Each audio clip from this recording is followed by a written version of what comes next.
செமிஃபைனலில் நுழைந்த பட்னா பைரேட்ஸ். ஆமாங்க, PKL season 10 eliminator 1 Dabang Delhi vs Patna பைரேட்ஸ்க்கு இடையில நடந்துச்சு. தபாங் டெல்லி ஸ்டார்டிங் சேவில் பார்த்தீங்கன்னா லெஃப்ட் கார்னர் ஆஷிஷ்க்கு பதிலாக விஷால் பரத்வாஜ் உள்ளே வந்திருந்தார்.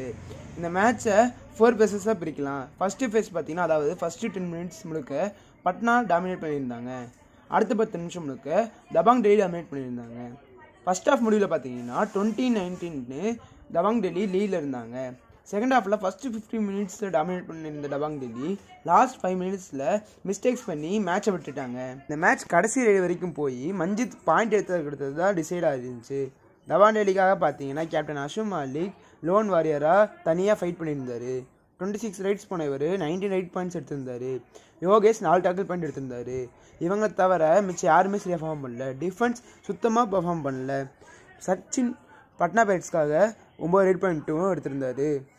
இந்த மேட்சோட கேம் சேஞ்சர்னு பார்த்தீங்கன்னா சப்ஸ்டியூட்டாக வந்த சந்தீப் குமார் கடைசியாக 8 நிமிஷத்தில் வந்து 5 ரைட் பாயிண்ட் எடுத்து மேட்சை திருப்பி இருந்தார். ஃபைனலாக பார்த்தீங்கன்னா பட்னா பைரேட்ஸ் இந்த மேட்சை 37-35 ஜெயிச்சிருக்காங்க. செமிஃபைனல் 1க்கும் போயிருக்காங்க. செமிஃபைனலில் என்ன பண்ண போகிறாங்கன்னு பார்ப்போம்.